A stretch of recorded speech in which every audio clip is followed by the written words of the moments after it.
दोस्तों नमस्कार, मैं डॉक्टर विनोद। आज आपसे मैं बात करूँगा गायों के कुछ बीमारियों से संबंधित। साथियों, सबसे पहले मैं आपसे एक सेंटेंस है जो बताना आपको चाहता हूँ कि गाय में जो बीमारियाँ गाय के राशन से आती है, उनका इलाज दवाइयों में नहीं है। अगर आपके डेयरी फार्म पे जितनी भी बीमारियाँ आती हैं, अगर उनका कारण पशु के खुराक से जुड़ा हुआ है, तो आपको उन बीमारियों का जो इलाज है, वो दवाइयों में नहीं ढूँढना चाहिए। किसान भाइयों, अगर हम बात करें डेयरी फार्मिंग में जितनी बीमारियां आती हैं, उन बीमारियों में 80% तक जो बीमारियां हैं वो गाय के आहार से, खान पान से, राशन से, डाइट से जुड़ी हुई है। अब आपने अगर डेयरी फार्म में प्रॉफिट कमाना है, आपने अगर डेयरी फार्म में अच्छा मुनाफा लेना है, तो आपको ये समझना ज़रूरी है कि कौन-कौन सी बीमारियां गाय के राशन से जुड़ी हुई है और कौन-कौन सी बीमारियां गाय के राशन से नहीं जुड़ी हुई है। साथियों, आम तौर पे 80% जो बीमारियां हैं गाय के ब्यात के आसपास में आपको देखने को मिलती है। सबसे पहली समस्या क्या है? ब्यात के बाद में गाय ने जेर नहीं गिराई, रिटेंशन ऑफ प्लेसेंटा, वो आपको 24 घंटे के अंदर अंदर देखने को मिलती है। 24 से 48 घंटे में आपको जो बीमारी देखने को मिलती है उसका नाम है कैल्शियम की कमी से मिल्क फीवर की समस्या हो गई। अगर मिल्क फीवर के कॉम्प्लिकेटेड केसेस हैं तो गाय बैठ जाती है, जिसको हम डाउनर काउ सिंड्रोम बोलते हैं। उसके बाद में हाइपो कैल्सीमिया के साथ में पोटेशियम की कमी के कारण भी गाय बैठ जाती है। मैग्नीशियम की अगर डेफिशिएंसी है तो भी गाय बैठ जाती है। मैग्नीशियम, पोटेशियम, कैल्शियम और जेर नहीं गिरना, ये गाय के राशन से जुड़े हुए हैं। आप अच्छा राशन देके इन बीमारियों को काफ़ी हद तक कम कर सकते हैं। उसके बाद में गाय जब सबसे ज़्यादा दूध का उत्पादन करती है, मतलब छठे से सातवें हफ्ते के आसपास में, तो कीटोसिस की जो समस्या है वो गायों में देखने को मिलती है, जिसका कारण एनर्जी की कमी है, डायरेक्टली और इनडायरेक्टली, वो भी गाय के राशन से जुड़ी हुई है। फिर गाय के ब्यात के बाद में आपका टारगेट ये होना चाहिए कि 100 दिन के अंदर अंदर गाय गाभिन हो जाए। तो गाय की जो हीट 70-80 दिन के पास में गाय जब हीट में आती है तो वो बड़ी क्रुशियल रहती है, क्रिटिकल रहती है। तो आमतौर पे गाय या तो हीट में नहीं आती है या फिर बार बार रिपीट करने लगती हैं। तो उसका भी कुछ न कुछ जो कारण है वो गाय के राशन से जुड़े हुए हैं। उसके बाद में अगर दुधारू पशु में हम एक कॉमन समस्या की बात करें, वो है मेस्टाइटिस की बीमारी। अगर गाय कमज़ोर है, इम्यून सिस्टम डाउन है उसका, तो गाय में मेस्टाइटिस की समस्या ज़्यादा आएगी। दूसरा उसका जो एसोसिएटेड कारण है वो मैनेजमेंट से भी जुड़ा हुआ है। तो साथियों, जितने मैंने आपको प्रॉब्लम्स ये बताई, वो सीधे तौर पे डायरेक्टली या इनडायरेक्टली गाय के राशन से जुड़ी हुई है। और ये आपको दुधारू पशुओं में ये बीमारियां आमतौर पे आपको देखने को मिलती हैं। कुछ ऐसी समस्याएं हैं जो बीमारियां आपको राशन से नहीं जुड़ी हुई है, जैसे कि गाय को निमोनिया हो गया, या फिर गाय को अगर फीवर है, या फिर ट्रिप्नोसोमो की ट्रिप्स की समस्या है, थिलेरियोसिस की समस्या, तो ये गाय जो बीमारियां हैं ये गाय के राशन से जुड़ी हुई नहीं है। इन बीमारियों की जो रेट है, दर है, इंसिडेंस रेट है, वो भी काफ़ी कम है। तो किसान भाइयों, आपको ये समझना ज़रूरी है कि जो मैक्सिमम बीमारियां जिनका मैंने आपको बताया, जेर नहीं गिरने की समस्या, हाइपोकैल्सीमिया, कीटोसिस, मैग्नीशियम की डेफिशिएंसी, पोटेशियम की डेफिशिएंसी, फिर गाय को रिपीट करना और मेस्टाइटिस के कारण कुछ हद तक गाय के राशन से, गाय के आहार से जुड़े हुए हैं। तो इन बीमारियों को आप कम कर सकते हैं।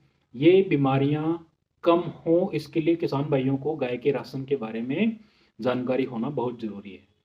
अब इन बीमारियों को अगर आपको कम करना है, तो दुधारू गाय की जो खुराक है वो आपको 1.5-2 महीने पहले, ब्यात से 1.5-2 महीने पहले अच्छी खुराक गाय को देनी चाहिए।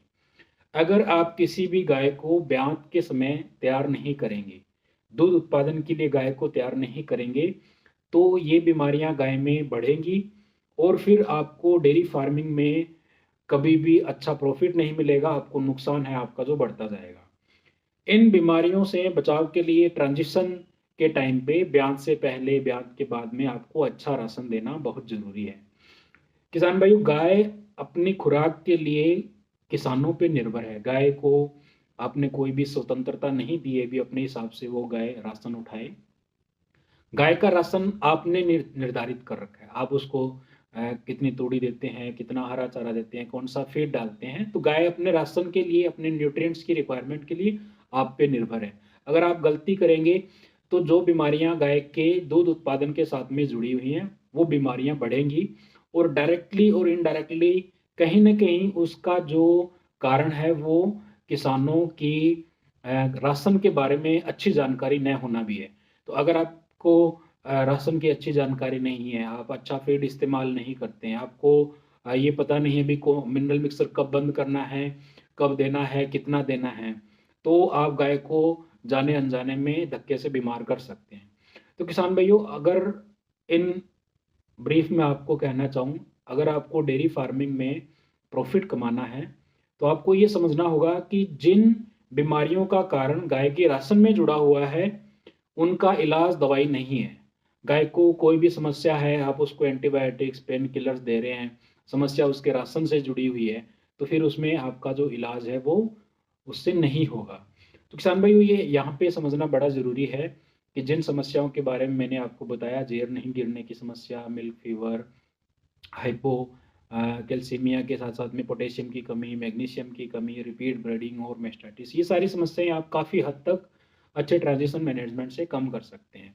तो आपको क्या करना है, अगर आपने गाय रखी हैं और आपको अच्छा प्रॉफिट गाय से कमाना है तो आपको मार्केट में एक्सप्लोर करना है कौन कौन से रेडीमेड जो फीड है वो आते हैं और किस फीड की जो क्वालिटी है वो सबसे बेहतर है। किसान भाइयों, एक जो ऑर्गेनाइज्ड कंपनी है जिसने अच्छा प्रोडक्ट बनाया है, आप कभी भी उस कंपनी के बराबर का क्वालिटी वाला प्रोडक्ट नहीं बना सकते, क्योंकि उस कंपनी का उस प्रोडक्ट में मास्टरी है, उन्होंने उसमें रिसर्च करी है, उनकी रिसर्च टीम, साइंटिस्ट, उनका एक प्रोडक्शन प्लांट है, वो क्वालिटी चेक भी करते हैं। तो उनके बराबर की फीड आप पशुओं के लिए कभी भी नहीं बना सकते। तो आपको यहाँ पे करना क्या चाहिए, आप मार्केट में निकलें, कौन सी कंपनी का प्रोडक्ट आपकी गाय को सबसे ज़्यादा सूट करता है, कौन सा प्रोडक्ट आपके गाय में बीमारियों को कम करने में मदद करता है, वो प्रोडक्ट, वो फीड आपको सेलेक्ट करनी है। उस फीड की सही मात्रा आपको गाय को देनी है ताकि आप अपने पशुधन को बीमारियों से बचा के रखें। 20 से 25 लीटर अगर एचएफ गाय रखी है तो आप उसका दूध का उत्पादन उससे ज़्यादा का आप टारगेट रखें।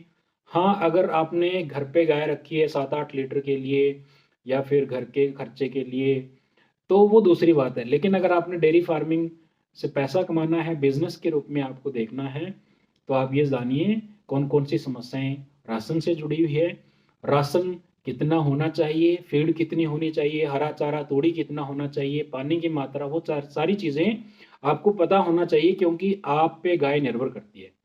और आप मार्केट में निकलें, अच्छे प्रोडक्ट को अपनी गाय के लिए सिलेक्ट करें, ट्रायल करें, जो प्रोडक्ट आपकी गाय में बीमारियों को सबसे कम करने में मदद कर रहा है, आप उस कंपनी के प्रोडक्ट का इस्तेमाल करें। मैं किसी भी कंपनी को प्रमोट नहीं कर रहा हूं। अगर आप मेरे से पूछेंगे भी कौन सी कंपनी का प्रोडक्ट अच्छा है तो मैं आपको 2-3 कंपनियों के जो नाम है वो आपको बता सकता हूं।